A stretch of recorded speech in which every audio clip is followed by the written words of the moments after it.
Spawnily is the premier podcast spotlighting people of color. Every week, we talk news, what we've been playing, and tell you who's invited to the cookout. Our show is all about talking about gaming through a prism of blackness, because we are the culture.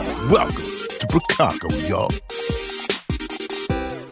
Welcome to the Spawn on Me podcast. I'm your host, Kahlief Adams. What the deal be? I hope you're all doing very, very well here in Chicago and all the places that you reside. I am hoping that you are washing your hands, washing your behinds, making sure you are social distancing, making sure you're getting everything done that you need to get done, because it is wild out here in the field. It is no joke out here, but people are doing supposedly the right thing and getting stuff done. I want to thank everybody for coming through last week. We had a fantastic bundle of shows. We had the fam, Aaron Greenberg, on the show to come rock with us. And we also had our fantastic conversation around the women of the FGC. So again, check out those episodes. I think, we had a blast doing those. I think we had a lot of fun and a lot of good information came out of that show for sure.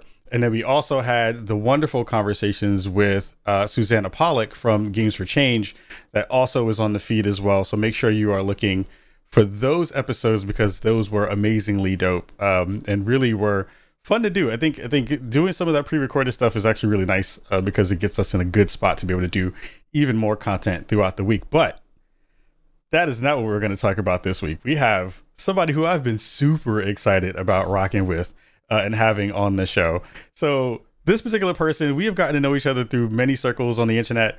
I have been a huge fan of her work. And it's been so good to be able to see her just blow up the scene in multiple different directions, in multiple different ways.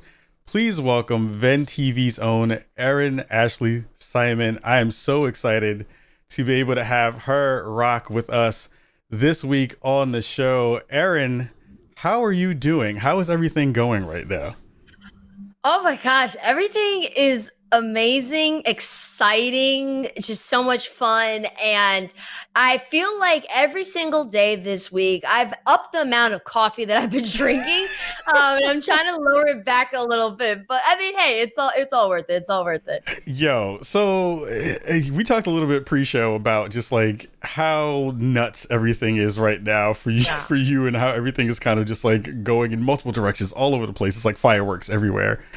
I want to go back a little bit because I became familiar with your work because of the esports scene and because of, again, the show that we do, folks who are familiar, not familiar, we try to spotlight dope folks of color in the space and making sure that they get the proper due that they deserve in that way.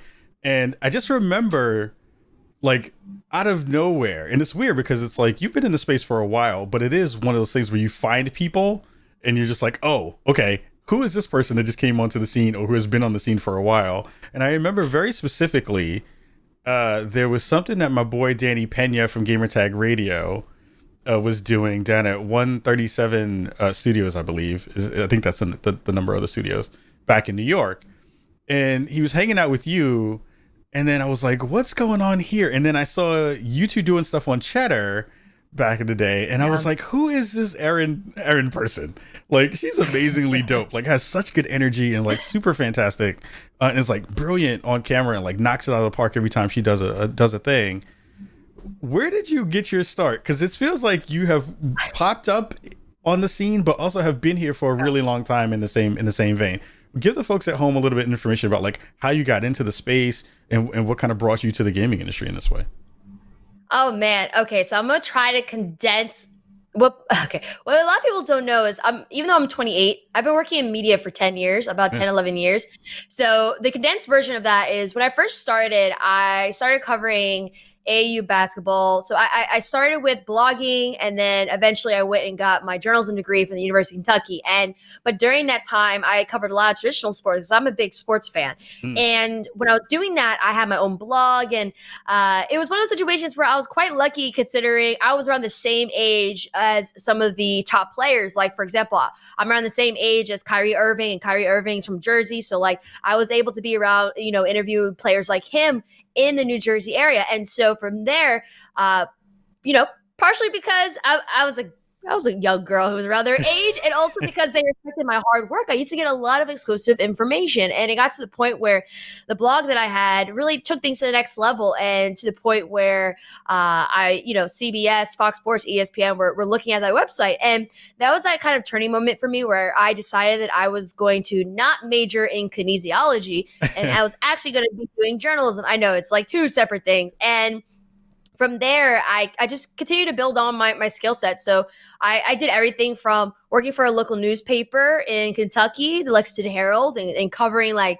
a murder story. There was a story about suicide. Yeah, I covered some serious stories over there. And I was interning. I was like a senior in college, and I was interning and cover these. And literally the first couple of weeks when I interned, there was like a guy was found in a barrel, and it was like a murder story with that. What? And then there was like an increase of suicide in Kentucky, and I had to like cover that. It was some very, very, very deep stuff. And from there, eventually I graduated. I did some stuff for UK Athletics, especially for when like ESPN did some stuff there. I worked with our athletics department program, and eventually I graduated. Then I was able to work for the Wall Street Journal, and I was over there. But I just felt like the traditional route, especially within sports media, I just felt like I didn't fit within that mold. And so later on, big props to my friend Rob Markman.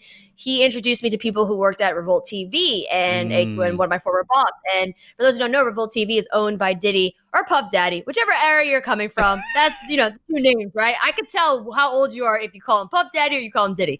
But so I went over there, and I was part of the social media team because I'm pretty solid when it comes to social media, and I was able to grow content a lot. Like I grew my own blog. I grew the social media for the Wall Street Journal, so I understand social media. And so eventually, they gave me a chance to be a producer for create digital series, and one of the first digital series I created was for the behind the scenes in terms of like artists and like for shows and interviewing them.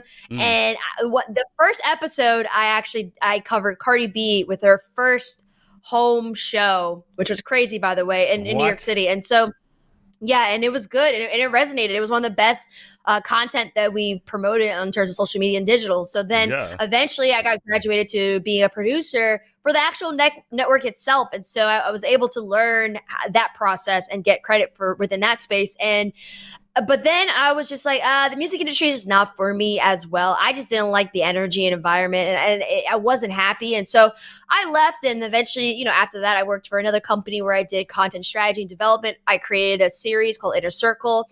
We had, Angela Rye. We had a few others, and it got over 10 million views, within like the second or third episode. And so with that, it's like, okay, like in terms of creating series and all that stuff, like I had producer, like I got it. And also I noticed that when it came to interviews, people feel super comfortable with me. Yeah. And so I used to get some really good sound bites and all these different things. And it was just something that's, natural. Maybe it's because without makeup, I look 15. I don't know.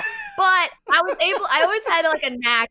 I always had a knack for getting like exclusive detailed information and stuff like that. And so it was really cool. And then from there, there was a period of time in 2018 where I had hip surgery. I was laid off. I didn't have health insurance. It was like probably one of the lowest of just my life. Yeah. And I remember I was working for this company, and my friend Kyle Harvey, who now actually works for T1, which is really dope. We used to have conversations about culture and gaming and like all these different things. And he was like, why don't you just start covering that? And I was like, you know what? Why not? So I had nothing to lose at that point. So I started covering it. And then my friend Jeff Eisenband eventually, after we covered like for the first season of NBA 2K League, they wanted to do a show. Jeff was like, hey, they're doing a show. They need another co-host. Would you like to be part of it? I was like, sure. And then from there, my friend Amanda Stevens introduced me to the producer, one of the producers, Brandon, for Cheddar Esports. And then it just went from there. It was like one of those things where I never really expected to be an on-camera host or personality. It wasn't something that I went to school for. It wasn't anything that I was like, oh yeah, I want to be that. I want to be on camera. Like it was just never something that I aspired to be. It just naturally happened. And on top of that too, I've always been someone who's been like very straightforward, honest, and I would say respectfully straightforward is what I like to call it. And it worked out. And, my knowledge of that intersection of culture, esports, and gaming was something that even when I did my market research and saw other talent, like no one in the esports space was really doing that. I mean, yeah, in culture, yeah, you got Hip Hop Gamer and others, but in terms of esports specifically, there really wasn't anyone doing that. It was just very like esports game or specific league heavy. And I was just like, I have a lane I can pave. There's a lane for me. So I just started working on that. And then the work that I did at Cheddar Esports, like we really worked to showcase so many different facets of the industry. And naturally, just the relationships I built and me working hard to get better in front of the camera. And it just went from then me signing with CAA. And then next thing you know, I'm on Venn. So it's been quite an interesting journey, even though, and I've only been in the esports industry for like about 3 years. And some people are, feel like I'm new to the media and broadcast world. Right. But it's like I've been reaping the rewards of a 11-year long journey. So it's been wonderful. I love hearing these kinds of stories because again, just showcases how the grind works, right? Where it's like you even sharing that you're like, I didn't know if I really wanted to be on camera because like when I think of on-camera personalities at this point, you're at the top of my list right now of just like folks who are like who are like on point and like killing it and like has this really great rapport with anyone that you have on the other side of a screen with you or in the same room that I really just love. And I am aspiring to try to get better in that way as myself. And I'm like, oh, Erin is doing this. I'm like paying attention. It's like scouting reports. Like, all right, she's doing this thing. She has this vibe to this thing. But what I also love is that it just shows again, when we are thinking about and talking about talent in the space, we have so many folks that, it feels instant for a lot of people when they see it from the outside and they don't see that you did that work, at Kentucky, and you did all that work when you were doing all the stuff at Revolt and then Cheddar and all that stuff. Like you said, you worked at Revolt. I was like, what? I was like, I don't remember. But because Revolt was like a really interesting. I remember when I left New York and Revolt was like starting to kind of get bigger and starting to kind of move in that space. And it was the thing that all of us who were really, especially like New York heads, were like, we really want this thing to get big. Because we want this to be the thing that takes over MTV and kicks MTV out of whatever they have as terms of their spot. So like knowing that you're a part of that pedigree and that lineage too, also, again, it's like so many things that are in that space to be able to talk about that. You talked a little bit about just that intersectionality part of the games and culture and esports and stuff, and knowing that you are very much, again, paving that lane that you've paved. The conversation that I see anytime I see any promo material for a esports event is like white dude. It's like this whole interesting space that's in there. There's just like we know that there are women in the space. We know that there are dope folks who are doing this work. Do you feel like at this point, like you being able to be not only having that work in your resume, but then also seeing the space really calling for it now, do you feel like now more than ever is a time where more women can actually do that work in front of camera and be on the sports desk and do all that kind of stuff in the gaming space? We see it happen in sports all the time, but in gaming it seems still to be a very rare thing. Do you feel like that's moving in any kind of good directions for folks? Yeah, I mean, there's amazing women, especially in the esports space. You got Avalie, you got Frost Current. I mean, I could go on. Rachel Seltzer. Like, there's just so many. Michelle Morrow. Like, there's so many dope women who are in this space. But what I will say, it has progressed, right? It's changing. And I think that especially when we discuss conversation around diversity and inclusion, especially when it comes to the broadcast space, right? It grows and it changes. But it really starts with diversifying the staff behind the scenes to diversify the staff in front of the camera. And so it's getting there, but I think that like if you break it down even more, like there's more women that are entering into this space. Could there be more? Yeah, I think there can be more, and I think there should be more. But even if you break it down a lot more, there's just not a whole lot of Black women who are part of the higher tier broadcasts. And like, and not to say like, and when I say that, the FGC is very different from the other esports. It's more diverse than other esports. So I'm not saying in terms of the FGC when I'm having this overarching conversation, but and also the amateur scene is also different because that the amateur scene can have more room for rising people to come into the fold, right? And even with that scene, it can improve as well. But the big broadcast, it's just not diverse. Like, it's just not. And that's something that like many of us identify and many of us know. And when we say that, right, we're not, never when we say that are we taking away the skill sets, the talent, and the hard work that all these people have put in order to get that spot, right? It's not taken away from that. But we cannot sit here and act like we don't see often on these broadcast promo graphics that we don't see a bunch of white men. I mean, and it's the truth. And so, for me, it's like, especially when we get into the conversation about esports and just overall content within this space or content that's in the intersection of esports and gaming, I think that there is room for diverse perspectives and different people. I mean, Venn, look at that. We all are gamers and we all provide different perspectives, whether it is more so catered to FPSs or more of a culture base or more of like JRPGs and anime and stuff like that. And that's the great thing that I love about Venn is like we all are gamers and some of us are more esports based and some of us are. But at the end of the day, we all have the same intersecting passion, which is gaming, pop culture, and also bringing the best content to the fold when it comes to not only our community for the network, but our individual communities and the gaming community as a whole. And so that's just something that over time I've really noticed. I've been so vocal about it. And I think that people are being receptive to it because for me, I want to get to a place where one, I'm not always going to be the only woman on a team or on a broadcast. And also two, I also don't want to get to, I want us to get better where it's like, I'm not the only Black woman or Latin woman on a broadcast. And so, it's going to take time. But that's why I love Venn because it's so diverse and not just diverse in terms of the talent, but even diverse on the back end. And it's really true to the core of what gaming is, and it's about the universal passion, which brings a unique, diverse group of people. Because gamers don't look one way, we all become in all shapes and forms, and we all have different passions in addition to gaming. And so it's like we're bringing all of that together into one. And so it's a step. We've got a lot more to go, but I'm excited.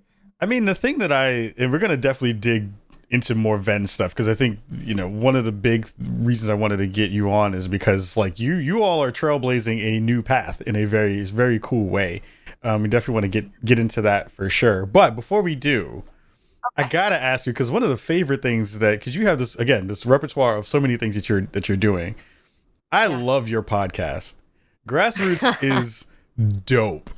Let the folks at home know a little bit about Grassroots for sure. Okay, yeah. So Grassroots Podcast is a podcast I started with my friends. And basically what happened was myself and the co-founder, Brandon Kahlief Hall. So Brandon used to work in the music industry. And he worked more so directly with artists while I worked more so in the music media. And it started off where we felt like there wasn't a space where artists can freely be themselves and freely speak on things without feeling like things would get chopped and screwed, which we've noticed with certain music media platforms because it's about like being the era of clicks and all that stuff. And so we had so many relationships with so many different artists and we knew so many stories. We wanted these artists to share those stories. And then from there, it's just kind of built on, like we actually were the first we actually broke some news for our podcast. We broke Kanye executive producing all of Good Music albums before. So we broke that news. We also broke How High 2 news. We had Redman talking about it, Method Man talking about it. There was something else that we also, I think it was like an additional How High 2 information as well. Yeah. But it just all came from just allowing the talent to freely speak. But then it got to the point where people were like, well, what are your guys' thoughts? We want to learn more about you. And so then we were able to really talk about our own personal thoughts, whether it came to music or culture or even politics. And the one thing that we've really shaped this podcast is to show that, like, you know, Black people can talk about more than just gaming and sports. Like, we got other stuff. And then we also try to implement news that we think our community should pay attention to. And we really speak on these things. Like, most people don't even know, like, I follow politics very closely, but I don't talk about it on Twitter a whole lot, but I do find a platform on the podcast to be able to convey some of these feelings and really to let people know, like, do y'all know what's really going on? And then also it's just fun. Like, sometimes we just want to have fun also. Like, we'll be talking about UFOs and, making jokes about saying that, like Will sit on our show or Brandon or like regular Nas, like one of them is an alien. Like, it's just a way for us to, inform and educate and just have a good time. And I enjoy it because it also keeps my like broadcast and like debate chops together. Because those guys, we get into some heated debates. And it's pretty cool. I love the debates that y'all get into because it's never mean-spirited. And I love the fact that y'all go in on each other, but it's always in this like, yo, I see you wilding out, but I see you right now. And even though I don't agree with that thing, I'm still going to give you that. I'm going to give you my 2 cents on what that thing is. I think that for a show like what you're all doing over at Grassroots, that dynamic just feels so fun. Like it feels like you're all really enjoying the getting at each other parts of it in the such like really nice ways, you know what I mean? Which I think is great. And I love the fact you hit on that part of the conversation of saying like we can and we should and we kind of often do talk about all the things. And now here's a place that we can do that kind of in a more professional fashion in that way, because you have a show that's kind of based around that thing. Favorite kind of moment that you can think of from Grassroots over the how long have you been doing Grassroots at this point?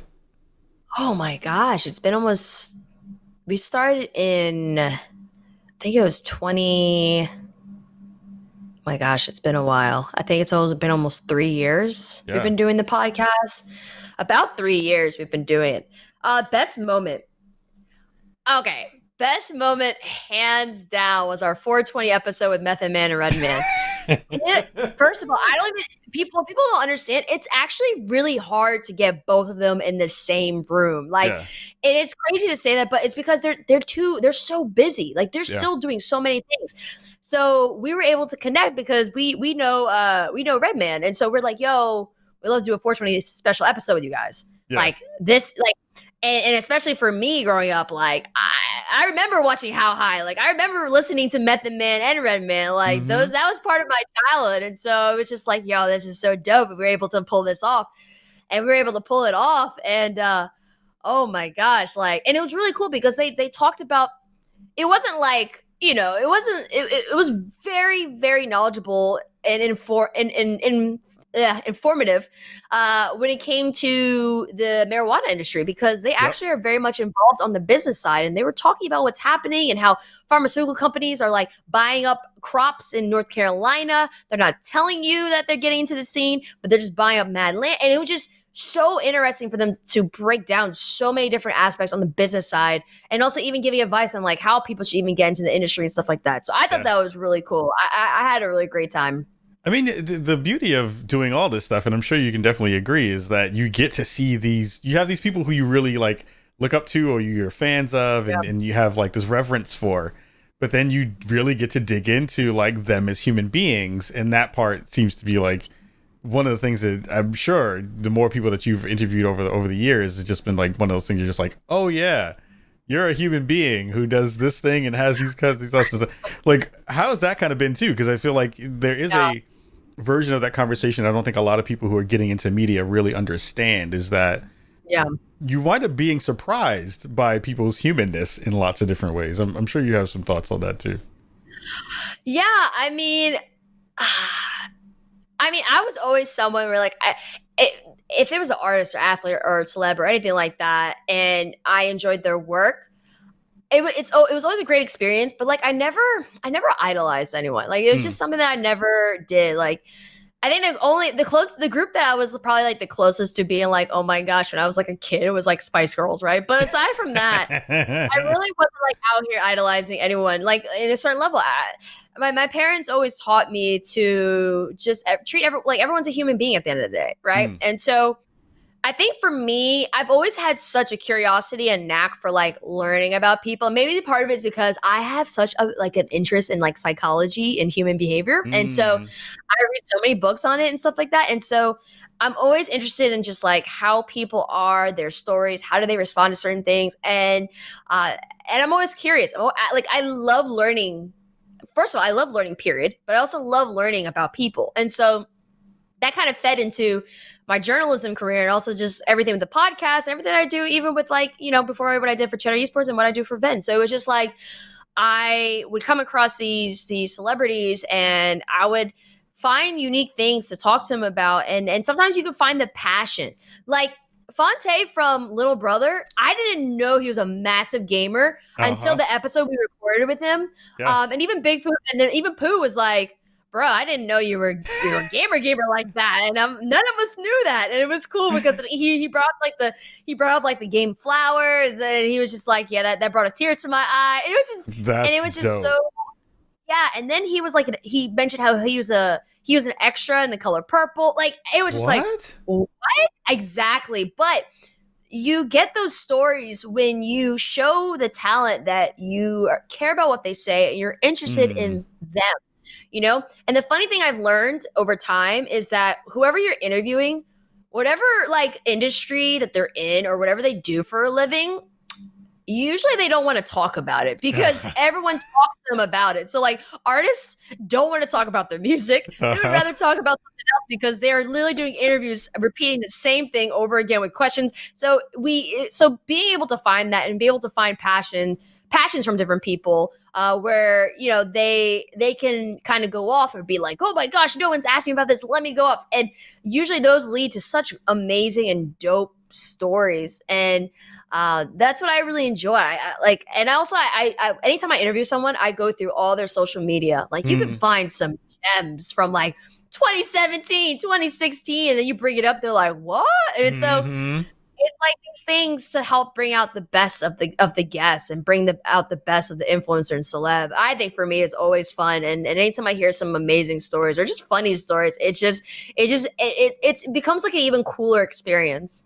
Yeah, it's always like it's always nice when you hit that one thing that they didn't expect you to talk about, and they're just like, "Oh, you did your research," and you're just like, "Yeah, I did my research." Yeah. It's such a good feeling. It's so great to hear you say that too.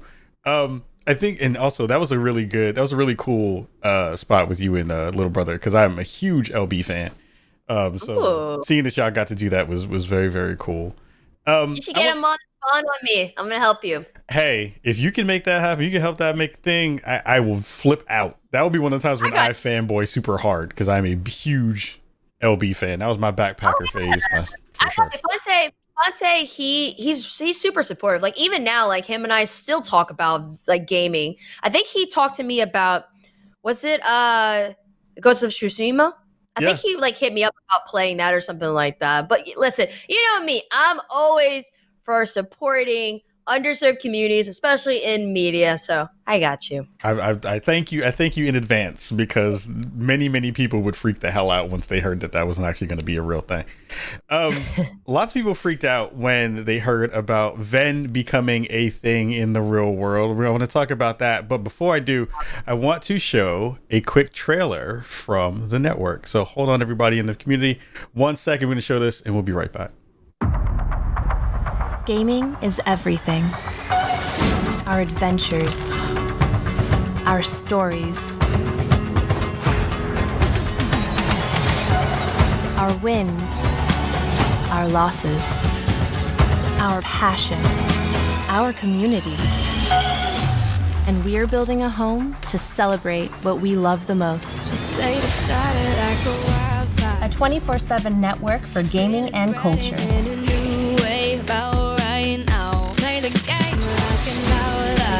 This arcade's got a little bit of everything, especially you guys at home in the chat. We'll be diving deep into everything you love to play, watch, and listen to.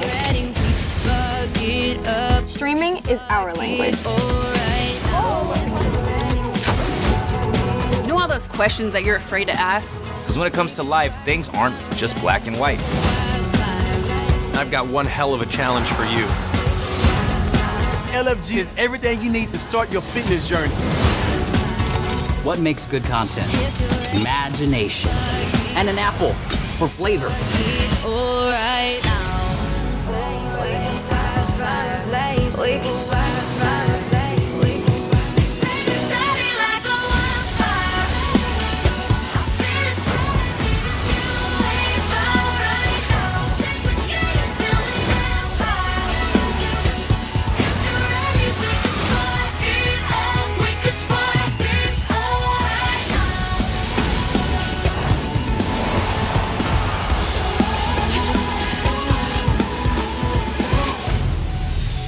Welcome to Venn.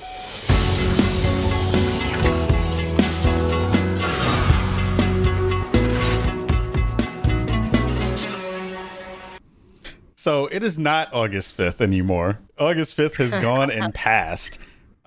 First of all, again, I have to say congratulations. It, like, once I heard that you were going to be a part of the Venn team, because I had some mutterings in the background about what Venn may be in terms of what it was going to wind up being, and it was one of those things where I literally pumped my fist in the air and was like, oh shit, hell yes, when I saw that you were going to be a part of this new network.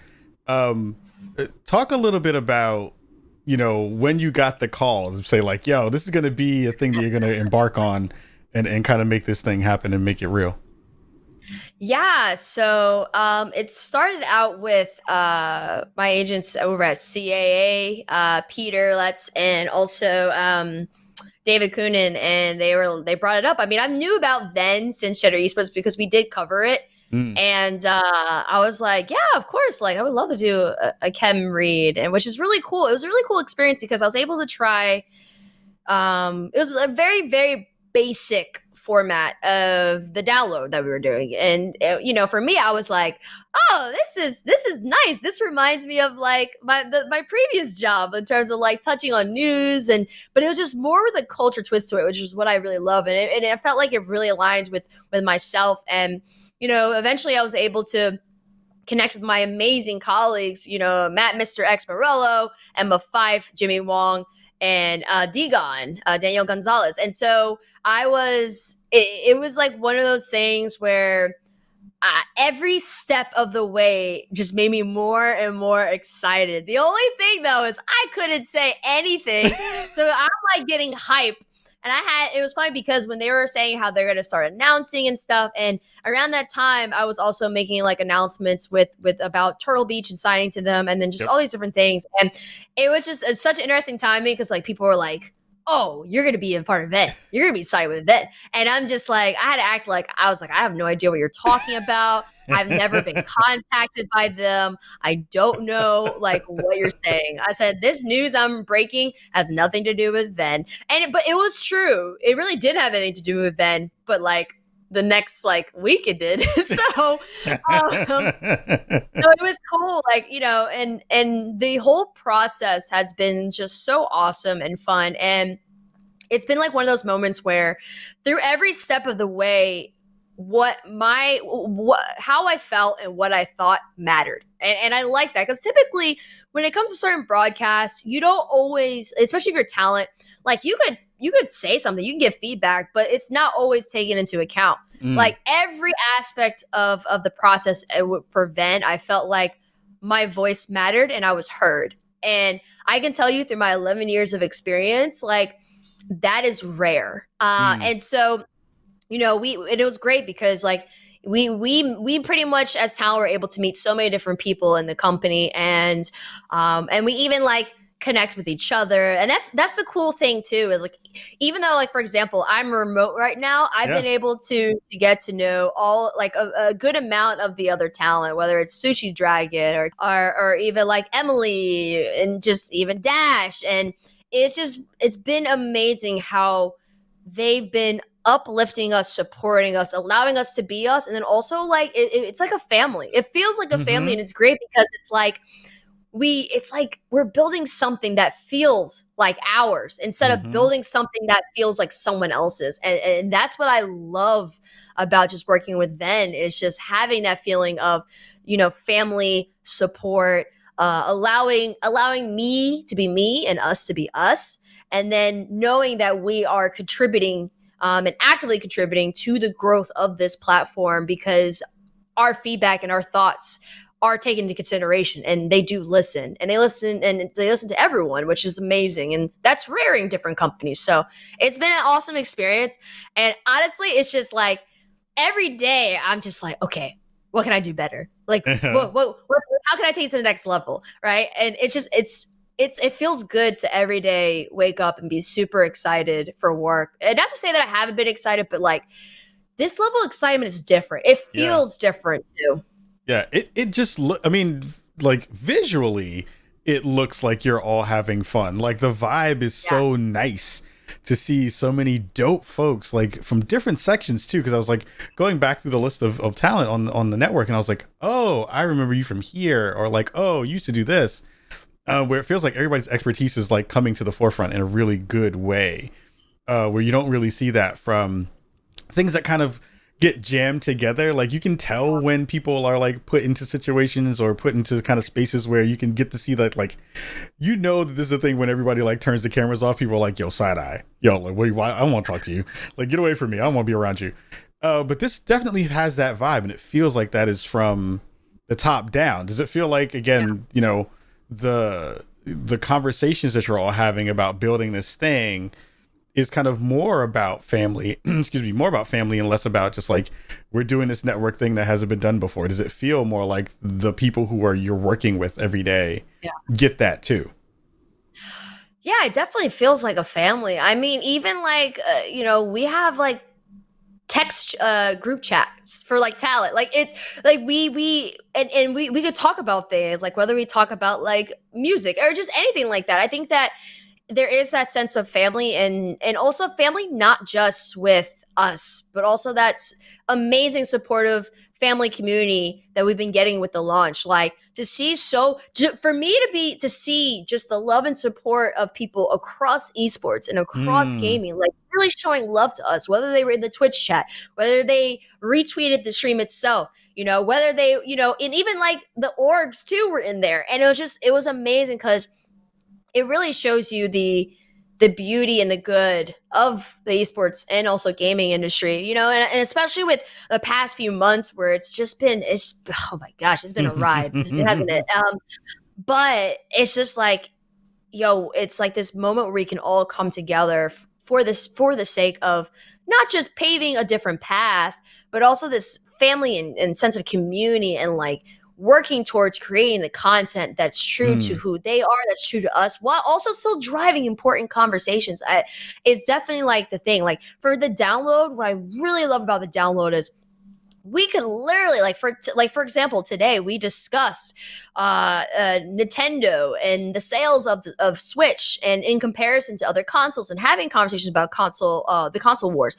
But then we also had a conversation about the removal of celebrations from EA removed in FIFA, and how, within gaming, people may be saying like, okay, like, is it really racist? But it's just like having the conversation of connotations of certain symbols change over time, and it's based upon who uses and put a different meaning on it. Like, for example, Overwatch, right?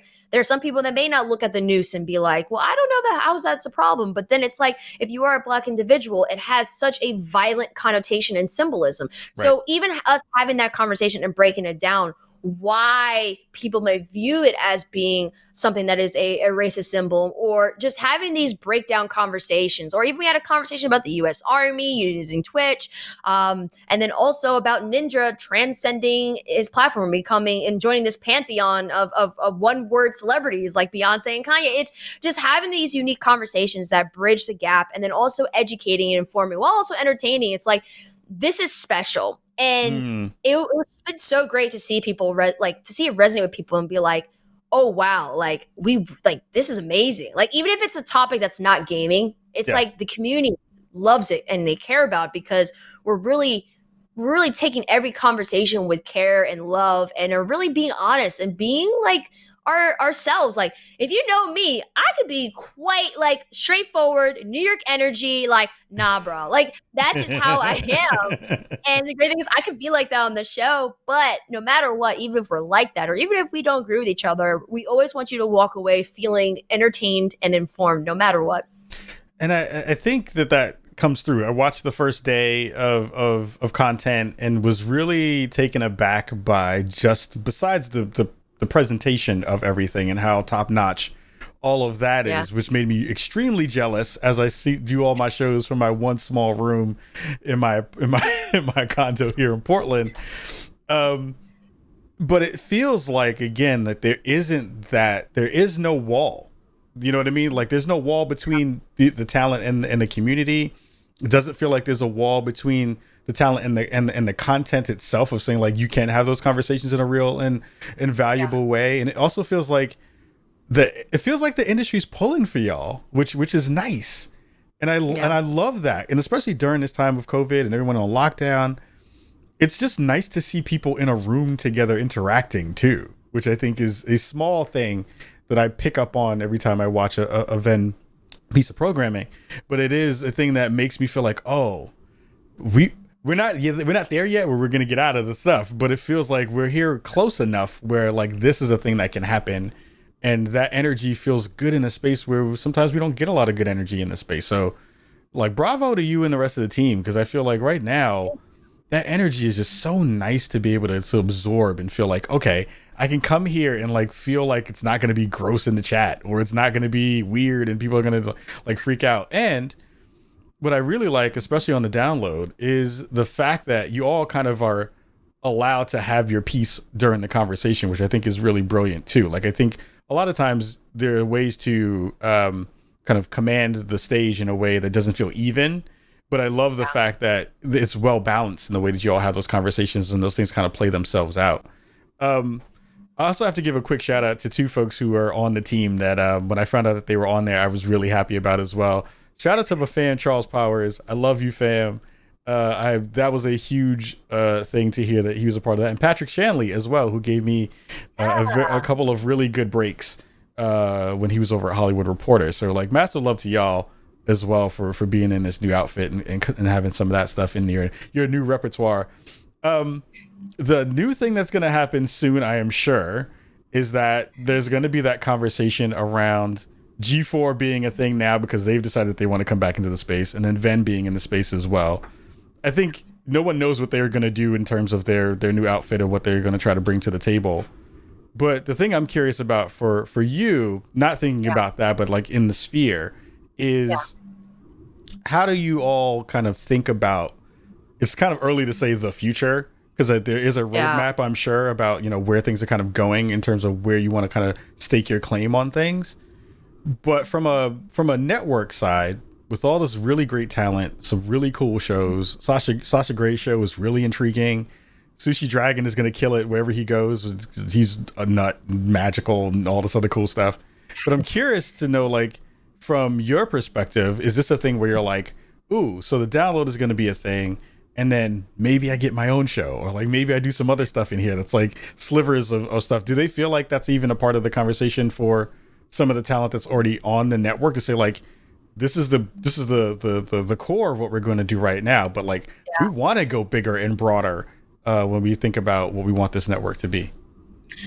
I mean, we all want this network to succeed, and we also want to succeed. Sorry, let me correct that. But I think the cool thing is, like, even with, for example, like the download, right? With my experience with the download, of course we have the overall format, but we're working on some really cool new segments. Like, it's like one of those things where, like, throughout our experience, right, we were seeing how the audience responds, what stories they respond to, what kind of content. And then sometimes, like, we thought of like it was like in a previous meeting, we thought of a new segment because of how the audience was responding to actually one of the stories. We're like, and this actually may be something cool that we could do. But then also we're thinking about some segments that can also highlight each of our individual interests and passions and stuff like that. So the great thing is, like, we're going to be growing. Like the content we're having in it, like what you see isn't going to be the only thing that we're going to be doing on the download, which is amazing because it's like we of course we're going to set out for consistency purposes what the show looks like, but we got a lot of stuff in our back pockets that we're continuing having conversation about. We're continuing working. Of course, we're going to have some really cool guests. I mean, we had Kenny Omega, which is an amazing guest. That was cool. We're working on getting a lot more other guests. But the cool thing about what we're going to be doing is we are going to have guests that range all different backgrounds, industries, and what we feel like is important to what the audience and community need, whether it's having the very gaming-based people, or maybe there's a big overarching conversation that may not be entirely like gaming, but it's important for gamers to know. So we're looking at these things and we're looking at like how, like the biggest thing for us, we want to leave an impact. Like we want to leave an impact and have it be where people are like, the download, and then like they're in the history books because they set the precedent for culture and esports and gaming. And it just, for me, it's about like leaving a legacy. And it's always been like that. Like even for, whether it's for my brand or whether it's, the work that we're doing at Venn, it's about leaving an impact and a legacy. And even more importantly for me, like, it's cool. Like I've been pitching some, like, for example, I've been pitching stuff like, I want to do something like hip hop and gaming because I love hip hop, and I'm always making reference on the show about something with dealing with hip hop. So we're talking about that, and we're gonna figure out like how to make it make sense and what it will look like on the show. But it's great because we can have those conversations, and it's one of those things where really just like we're throwing ideas out and we're figuring out where do we fit it in, when do we start with it, and so it's a building process. But it's great because it's like you get to leave a little mark of your passion. You get to leave a little mark of yourself on the show and on the network, and ultimately leaving an impact in the industry and what that could potentially look for, like going forward in terms of content.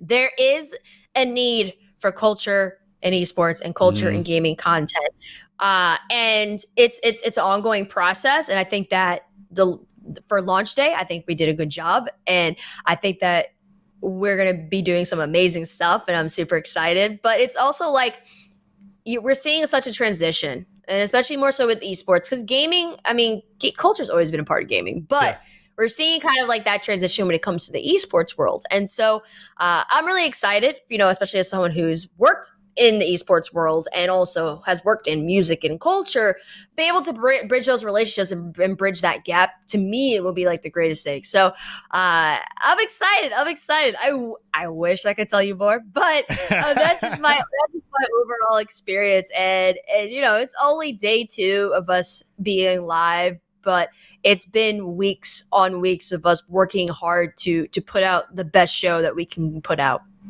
Well, I have to say, again, like, I am infinitely happy for you. There are people in this industry who you can tell are changing the way that we think about this work, and I feel like you are a person who has no ceiling, and that is fantastic. Thank you.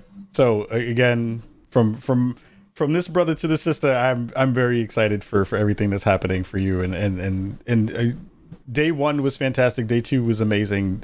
When you come back on the show in 6 months, we'll have this conversation again about just how dope you have all made things with Venn and all the stuff that you've been able to do. So, Erin, thank you again for rocking with me. It has been a long time coming, and this is a perfect way to rock you here with us in Chicago. So, again, thank you. Let folks know at home where they can find more of your work and where they can check out more of your stuff. Yeah, of course. You can find me on all social media platforms. Erin A. Simon, ERIN as in Nancy, the letter A, SIM as in mother, ON as in Nancy. It's for all social media as well as my own personal website. And also make sure you tune into the download with me and my amazing colleagues. We are on Wednesday, Thursday, Fridays, starting at 11 a.m. Pacific, 2 p.m. Eastern. And you can catch us on Watch Venn, twitch.tv/watchvenn, twitter.com/watchvenn, and it's the same for Facebook and YouTube and all that. You can catch us on all those different platforms, so there's no reason why you can't tune in. So hopefully I see you guys there, and thank you again so much for having me on here. Yo, go support the fam. That's what we do here in Chicago. We support dope folks making dope things happen. So make sure you are doing that work. We're going to take a quick break. We'll be right back after this.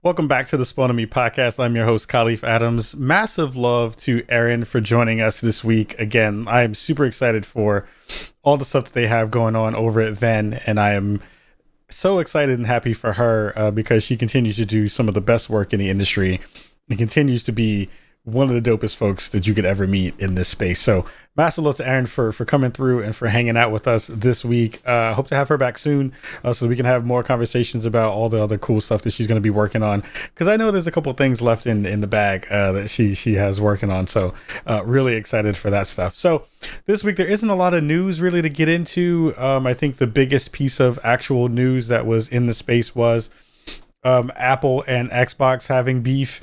Because Xbox having xCloud not work on iOS because of Apple's kind of draconian versions of why they don't want cloud-based games or cloud-based services on their apps or in their store is really interesting, but it's not a lot of meat on the bone besides them saying basically we want to be able to see every game and review them individually before they can be on the service and before they can be on Apple Play or in the Apple Store. I don't know how Microsoft is going to get around that. I see that Parsec has figured out a way to do that.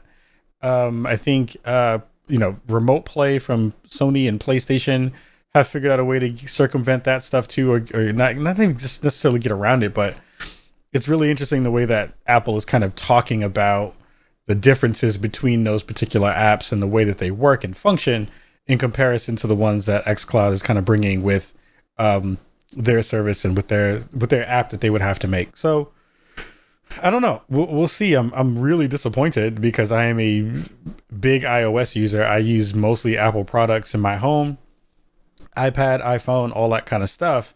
And I don't really see myself moving over to an Android-based device to be able to play xCloud, especially because I just don't want to buy a new phone for that thing.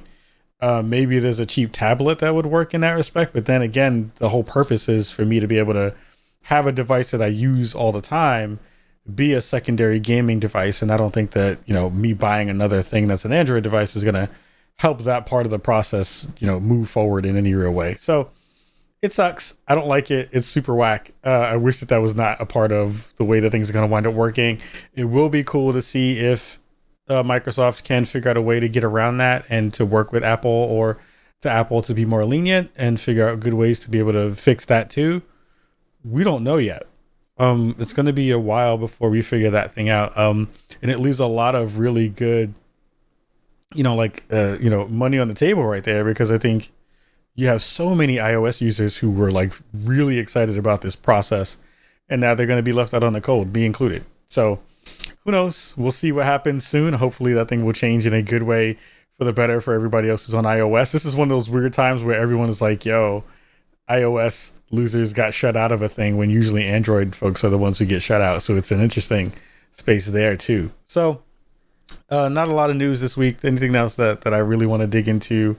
Ono-san over from Capcom stepped down because of troubles that they were having over at Street Fighter Camp. It sounds like the direction of the game still isn't in a space that people really like it to be in, and Ono-san stepped down to be able to I don't know if he's falling on his sword there. I just don't know, but it is one of those things where a veteran of 30 years is no longer in that part of the industry, which is a sad thing because Ono-san is definitely the face of Street Fighter for whatever that's worth. You know what I mean? Like, he brought nothing but great joy to so many people, and I got a chance to meet him a couple times, and he was always amazingly nice and remembered me from an event that we had done back in the day, and he saw I had a Combo Breaker jacket on, and was like, oh, he came to my job, and he saw I had a Combo Breaker jacket. He's like, Combo Breaker, and I was like, yeah. He was like, oh, you work here? I was like, yeah.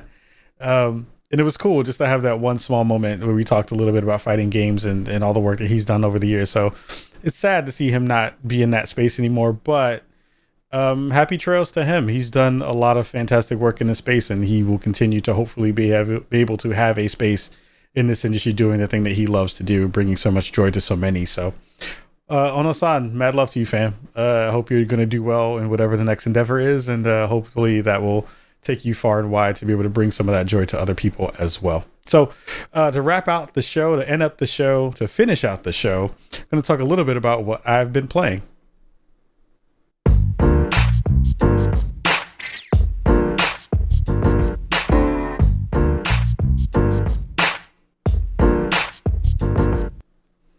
So there has been a couple of joints that I have been running through this week. I think a couple of them have been very, very cool in terms of what I have an expectation for. Some of them also have not necessarily been my favorite experiences, but I think they have some pretty good potential, which I think is going to be the thing that actually matters in a lot of different ways. So first up, I think, is going to be Marvel's Avengers, which I think I got a chance to get into the beta. The beta is very, very good. I think the beta is a lot of fun, actually. I had some expectations going in for, all the things that have been said about what that game is supposed to be. There's been lots of conversations around, is this thing going to actually be good? Is it going to pop because of the way that game kind of has come off in lots of different ways? Like, I think some people have kind of just like not been excited for it because it's not directly tied to the MCU in the way that you have that expectation. The initial gameplay videos were kind of lackluster. There were also some preview event information that came out that didn't necessarily put that game in the best light either. So there's a lot of different ideas around like why that game isn't necessarily going to hit the spot that we thought it was going to hit. But I think for me, it's always been, what's the gameplay going to wind up being? And they also had that mini controversy about, Spider-Man being a character that's only going to be in the PlayStation version of the game. We then hear a little bit later on in the week about how multiple different outlets and vendors and companies are going to have versions of stuff that are going to be specific to whatever version you wind up getting. So like, some mobile companies are going to be able to get you special DLC costumes, and some other places are going to be able to get you some more DLC costumes. That conversation I don't necessarily care about. I don't think it matters that much. I think what it really matters is the way that this thing is going to wind up playing. And that to me is going to be what actually is the most important. It's going to be, again, one of those deals where we're going to wind up seeing this game come out under a lot of scrutiny. Like, I think that the beauty of what this game is going to wind up being for a lot of people is going to wind up having, lots of different versions of gameplay that's going to be in the space for people to dig into. I wonder, though, when I've had a chance to play through the beta, if it's going to live up to not even the kind of big expectations, if it's going to live up to the small expectations, if it's going to even matter to the people who have decided that this game is going to be not great, for them to be able to jump into this thing and feel like it's going to be, worth the time that people are going to invest in it. I, for the most part, had a bunch of fun with it. I think the parts that I wound up coming away from it less excited about, you don't really see in the first mission. So in the first mission that's being shown here, if you're listening on the audio version, we're going through the main kind of first story mission, where the Avengers are kind of going through the Golden Gate Bridge, and this is where you find out, you know, Captain America has died, and you find out that the idea around what the Avengers is supposed to do kind of backfires. It kind of goes against them, and it's a pretty fun initial jaunt into what this game is going to wind up being. But I think the thing that I came away from that was a little bit disappointing was the missions felt really repetitive, and that was one of the things that I thought people were really going to not be excited about. I played about 6 hours of it, maybe, kind of just playing through stuff and going through the game and messing around with things and playing with different attributes and different parts of what the game could be and all that stuff. And I felt like that was fairly well done. I think that the characters look great. Like, I think visually it looks really good. I think that that's the thing that was a little bit suspect at first. You know, do the characters feel good? Yeah, they do when you play with them individually. You know, the loot stuff that is the crux of what this game is going to wind up being is a beat 'em up with looting and gear kind of aspects to it, which are going to be a huge part of your play experience. Those parts felt fine. I think that's what's okay. I think what winds up being the actual problematic part is less about the moment-to-moment gameplay, although there are some things that they need to definitely fix. I think at the end of the day, in a game that is going to wind up being this big, you do wind up having some stuff where it doesn't necessarily hit the mark, because these characters have so much weight to them that you don't really get a chance to see them shine in the ways that you would hope.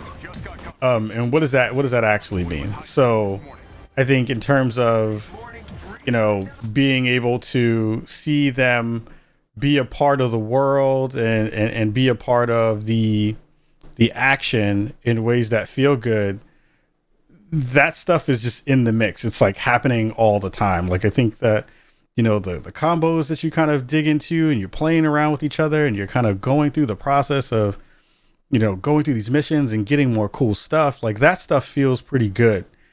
But that repetitiveness doesn't feel the same in the repetitive ways that a game like Destiny would feel like. So Destiny has that same kind of loop where it becomes tiresome that you're doing the same thing over and over, but there's just enough variety in the ways that those things work that it doesn't feel as bad, because the immediacy of what you get lends to your weekly cadence, right? So you're like, oh, from Tuesday to Tuesday, I have to get this amount of stuff done so that I can get certain things or finish a mission or finish a couple of quests or do any of that stuff.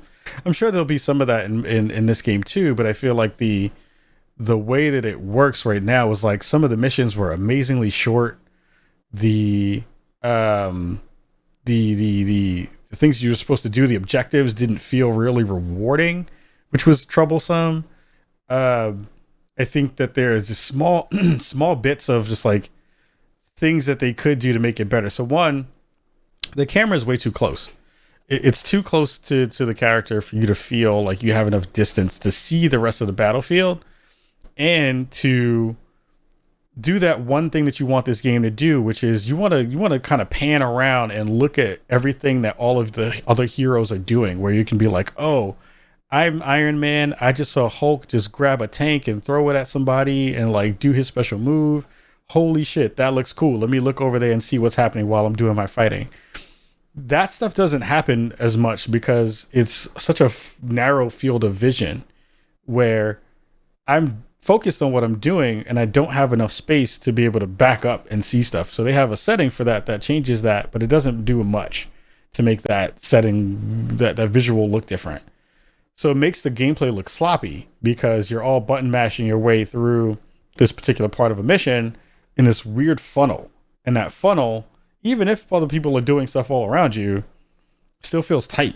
And that tightness doesn't really give you or make you feel like you're a superhero. It makes you feel like you're just punching and shooting people in the usual ways that you would with the superpowers that you have. So that doesn't feel as good as it could, which is a little bit sad because you want that thing to feel really good.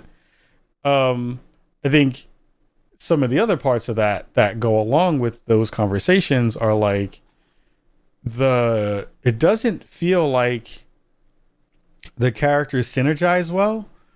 So I remember there being something that I saw once in, maybe it was a demo that I saw in a closed door thing, where I remember there being a thing where you basically, like, once you knock an enemy's health down to a certain amount, you can do this like really cool special move together. So it's like you hit triangle and circle in the game now, and you do a really cool special move. I don't know if that is a thing that you can do in tandem with other characters, because everything is so jumbled and there's so much stuff on screen with particle effects and enemies and the characters and all the cool stuff that you can't really tell where things are.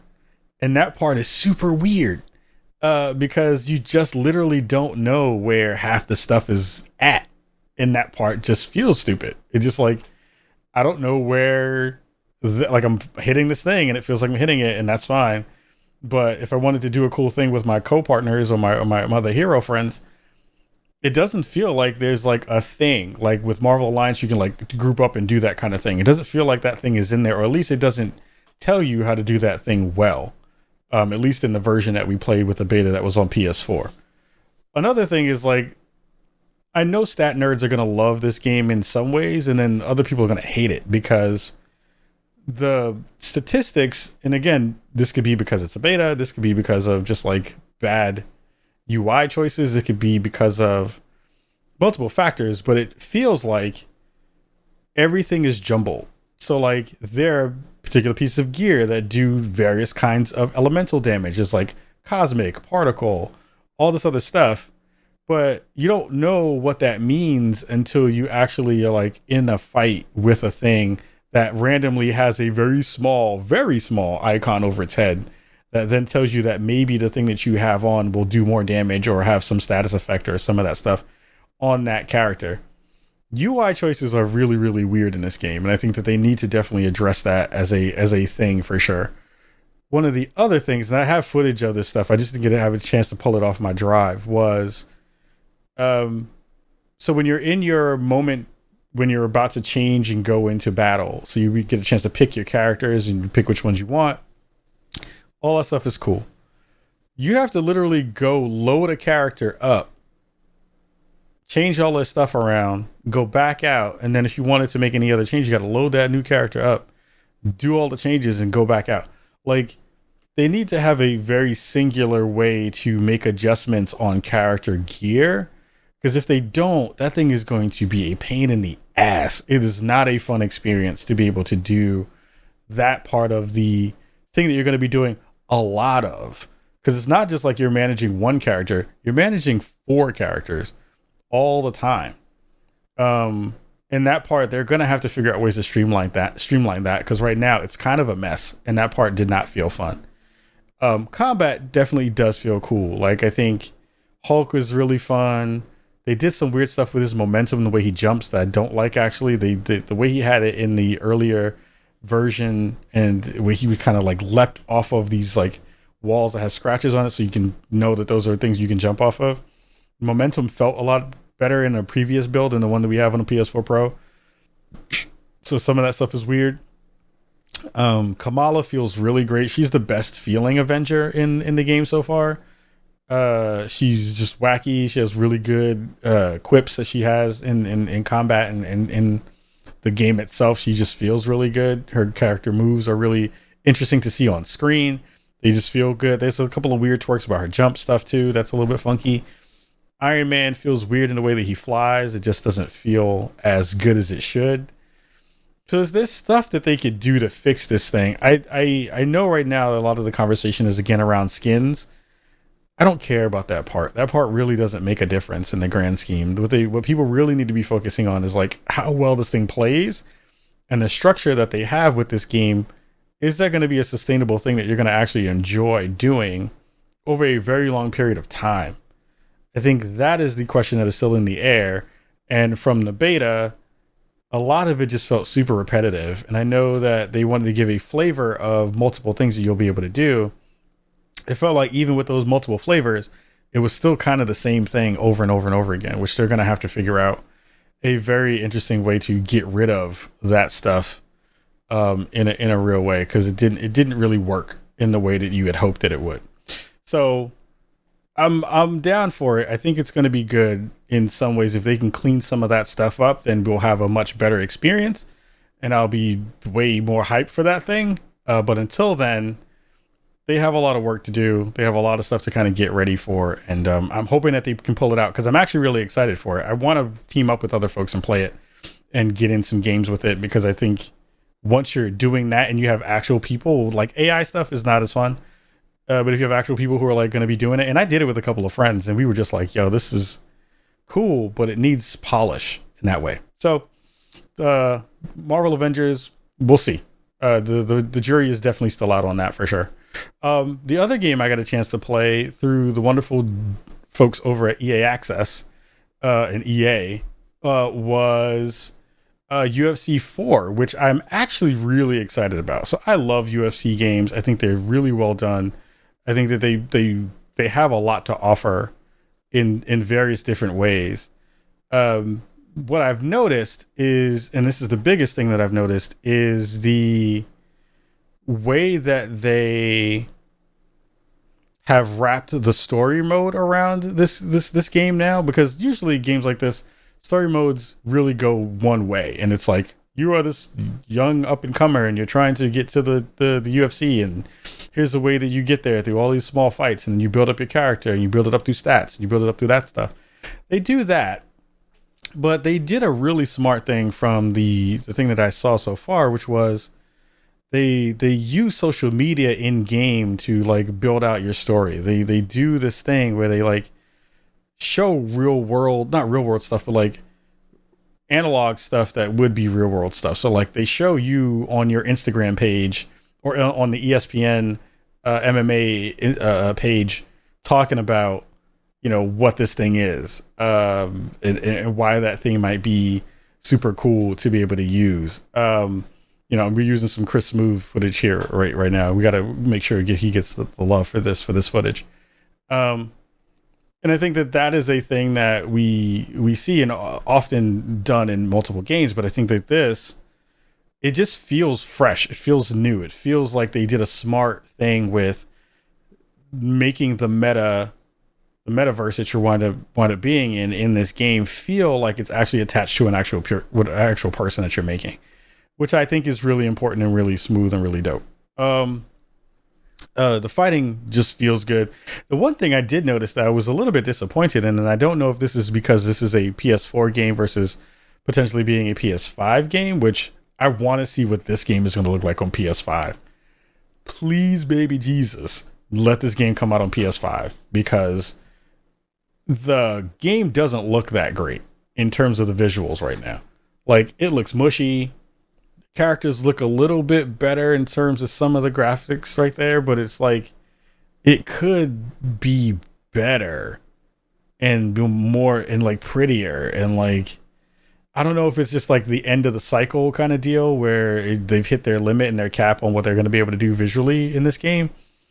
But I gotta say, like, I want to see this thing on a next gen system. Like, I'm way more excited about the next gen system stuff when it comes to sports games like this, because I feel like there will be a big graphical leap that we will see that will be beneficial in the ways that games like this portray sweet sciences and portray, you know, fighting like this and all those kinds of things. It feels really nice. Like, there's small little details too. Like, I think they've revamped the submission system, which needed a whole bunch of work because it was way too complicated. You can kind of do things on the left and right stick in a different way than you were before. The grapple system feels a little bit different too, where before it was kind of like high, mid, low grabs, and now it feels like you still have that option to do that, but it's like, I think, one button now where you can kind of control all those things. It just feels really well done in terms of that. So I'm on a 10-hour trial through EA Access. I'm waiting to see if we can get a full version copy to review. I'm excited for it. I'm actually pretty hyped for what that thing is going to wind up being. in a real way. So, hopefully we'll get a chance to see that thing be something at some point very, very soon. Cause I feel like that's going to be real cool to be able to get hands on with that and like actually play it. Cause I want to bring back Kaka Beware, my character who I've made in NBA 2K and in UFC. Make sure you follow him at Kaka Beware on Twitter. But like, I want to continue that challenge. I want to continue that lineage, that story in my own mind of what that character is supposed to be able to do. And it will be cool to be able to do that in this new game. So excited for that, for sure. Hyperscape is going to be coming out today. When this one drops, it's going to be dropping not only on PC, but on console. So I'm very excited about that too.